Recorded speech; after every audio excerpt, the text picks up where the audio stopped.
Se você reparar bem, a arte faz parte da cidade. Nesta estação de metrô aqui na cidade de São Paulo, está exposta uma escultura da artista Lígia Reinach.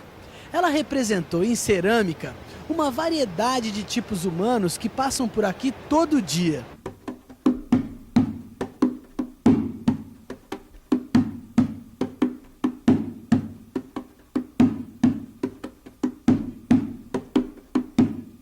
A escultura em barro tem raízes muito profundas que vão até a religião.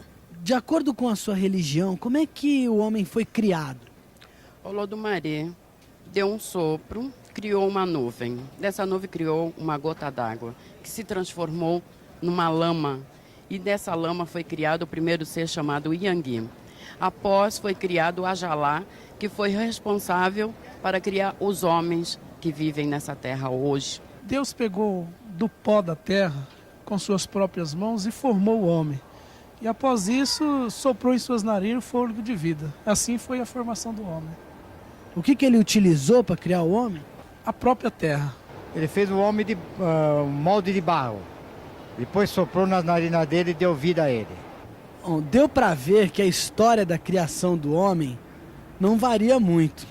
Um ser que já existia moldou a criatura que somos, utilizando uma mistura qualquer de terra e água.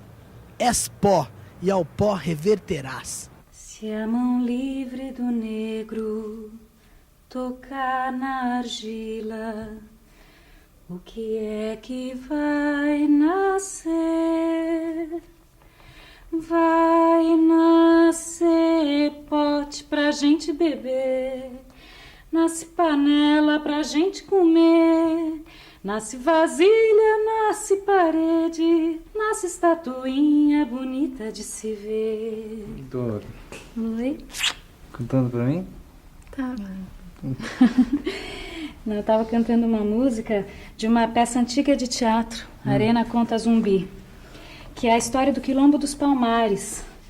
Fala do zumbi ganga zumba e de como os escravos fugidos construíram uma cidade inteira a partir do barro, da argila. Ah, pois saiba que eu acabei de comprar um bocado de argila. Olha só. Eu vou tentar fazer umas figuras de barro. É bom para estudar volume, densidade, essas coisas. E depois é uma arte bem brasileira, né? Mexer com barro, com argila, faz parte da cultura mundial e brasileira. E é sobre essa parte da cultura que nós vamos falar na teleaula de educação artística de hoje. Você vai ver que a arte do barro é universal e que o Brasil tem grandes artistas do barro.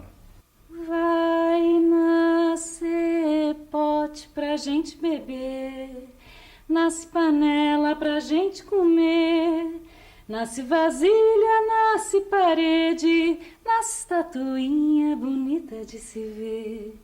Nasce vasilha, nasce parede, nasce estatuinha bonita de se ver. Na religião cristã que se orienta pela Bíblia, Deus fez o homem do pó da terra. Nós somos um calunga que ganhou vida quando o Criador soprou em seu nariz. Calunga é um boneco pequeno, é a figura humana nos desenhos infantis. Uma das cenas mais famosas da criação do homem está em Roma, na Capela Sistina. O pintor italiano Michelangelo, que viveu e trabalhou no século XVI, mudou a história do sopro. Na Capela Sistina, Adão, o primeiro homem, passa a viver ao ser tocado pelo dedo de Deus. Eva, ainda sem vida, espreita por trás da asa divina. Na tradição dos orixás, trazidos da África por antepassados nossos, a história da criação do homem é um pouco parecida. O que existia era um barro ocupando tudo. Olorum, o criador do mundo, sofrendo de solidão, começou a esculpir no barro cabeças mais ou menos parecidas com a dele.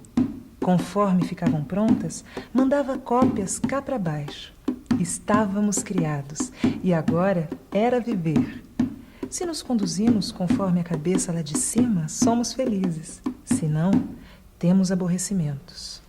Ô Gil, será que os deuses nunca cansam de criar, não? Bom, a Bíblia diz que Jeová no sétimo dia descansou, né? Olorum nem sequer se deu ao trabalho de interferir no que já tinha criado, deixando isso para os orixás, né? Orixás? Orixás são divindades africanas das religiões afro-brasileiras. A mão do homem está sempre compondo o que escapou à fadiga da criação. Bonito, hein? Quem é que disse isso? O grande poeta mineiro, Carlos Drummond de Andrade. Sabe até que tem a ver, Vicente? A gente pode não dar vida ao barro, né? Mas pode criar os nossos calungas, né? Barro no mundo não falta. Os habitantes do Brasil, há 10 mil anos atrás, faziam bilhas, panelas, esculturas, adornos de barro. O barro podia ser cru ou cozido, sem desenhos ou então decorado com tauá, uma tinta amarela extraída de um tipo de argila, ou então tabatinga, outro tipo de argila. Algumas tribos indígenas enterram seus mortos em urnas de cerâmica para que eles não apodreçam em contato com a terra. Há 10 mil anos atrás, eles já sabiam trabalhar com barro. Agora, deu para perceber que a arte evoluiu bastante, né? Agora, como é que isso aconteceu, hein, Vicente? Esta é uma oficina onde se trabalha com o barro. É uma arte tradicional. Os portugueses que chegaram em 1500 apresentaram o torno e o forno coberto aos tupis guaranis e ensinaram a fazer tijolos, telhas, louças vidradas e esmaltadas. E a mistura das culturas acabou produzindo peças como estas.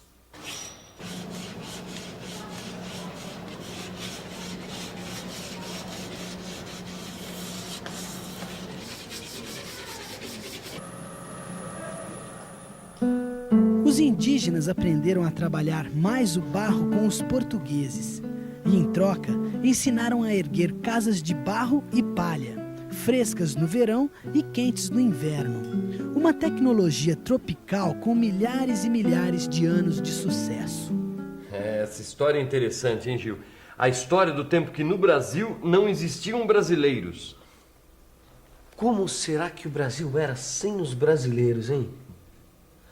Vamos pensar um pouco? Vamos pensar um pouco. Quando os portugueses chegaram para colonizar o Brasil, ninguém aqui se considerava brasileiro. O sujeito ou era português, ou tupinambá, caeté, temiminó, caraíba, caiapó, yanomami e assim por diante. Quando foram chegando os africanos, o sujeito podia ser fula, mandinga, congo, xona, grunce. Toda essa gente sabia coisas e fazia artes. Com o tempo, perceberam que não valia a pena ser índio, europeu ou africano. Inventaram eles próprios uma nova maneira de ser, composta daquelas três, mas nova.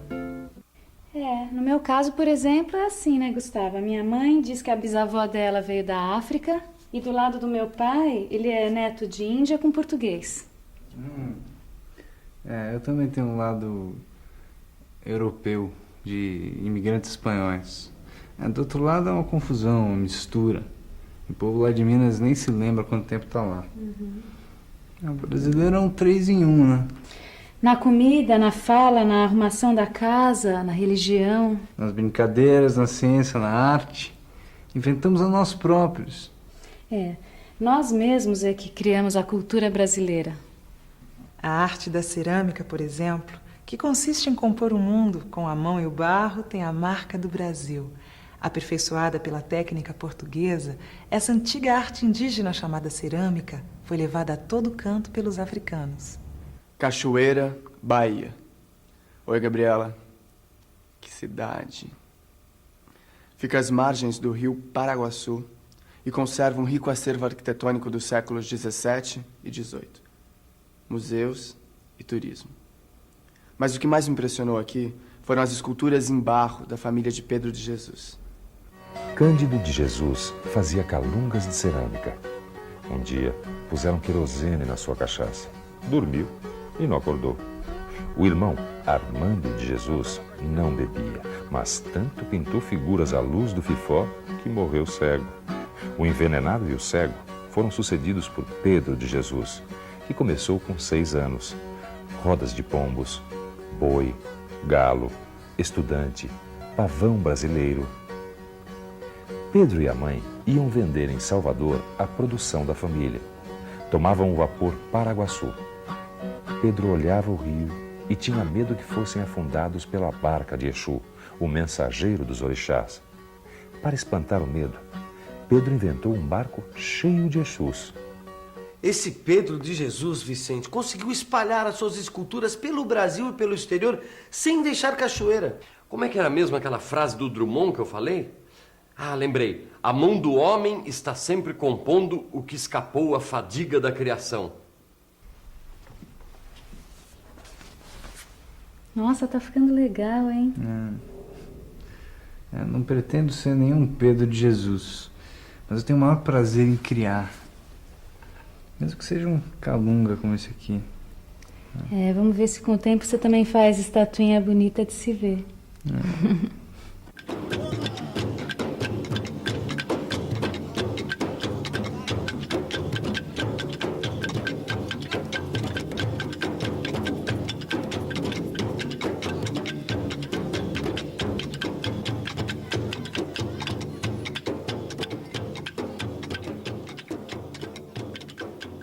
Mexer com argila também faz parte da educação artística.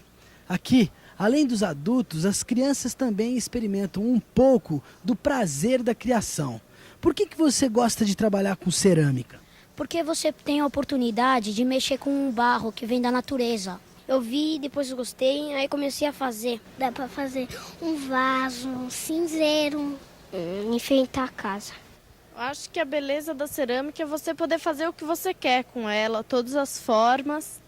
E ela, além de ser um prazer, né, lazer, tudo, ela também, eu acho que ela ajuda você a aprender a fazer mais coisas com a mão, né? Eu acho que a beleza da cerâmica, para mim, minha opinião, eu acho que é uma busca de nossa origem, sabe? É como igual criança. E agora vamos ver uma profissão que tem tudo a ver com a tradição cultural brasileira. O ceramista artesão, ele tem que ter senso artístico, né, capacidade de concentração e habilidades manuais, que é o tipo de ceramista que mexe com o barro intuitivamente. E tem o ceramista técnico, que faz objetos em cerâmica, vidro e cristal em escala mais industrial, que é o meu caso. Eu trabalho no laboratório pesquisando e experimentando materiais, tempo de cozimento e itens como cor, textura, resistência. Mas eu também poderia encontrar emprego em empresas de decoração ou em setores que lidam com supercondutores cerâmicos. O melhor mercado de cerâmica no país é São Paulo. O curso é oferecido pelo Senai e dura 4 anos, o Senai de São Paulo e Santa Catarina. A arte da cerâmica tem a ver com o Brasil. É como o pão de queijo, a renda de bilro, o samba de roda, a história do negrinho do pastoreio.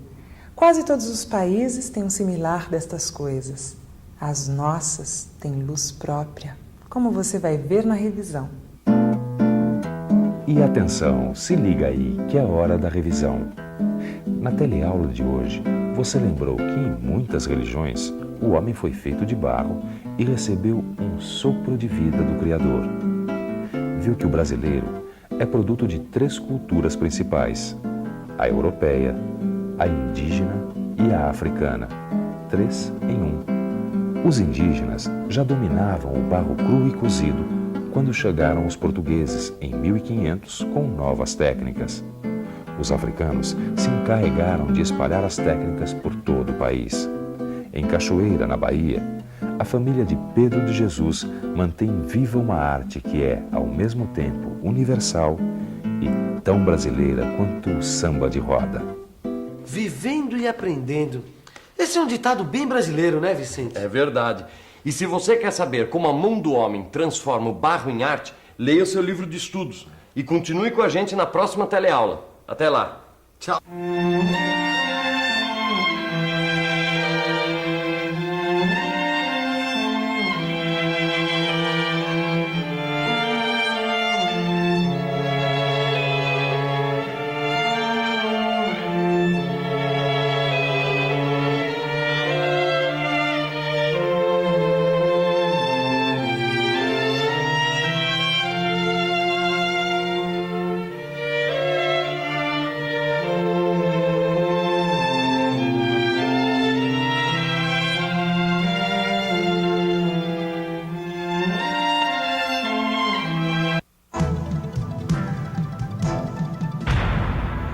Telecurso 2000, um programa de educação do Sistema Fiesp e da Fundação Roberto Marinho.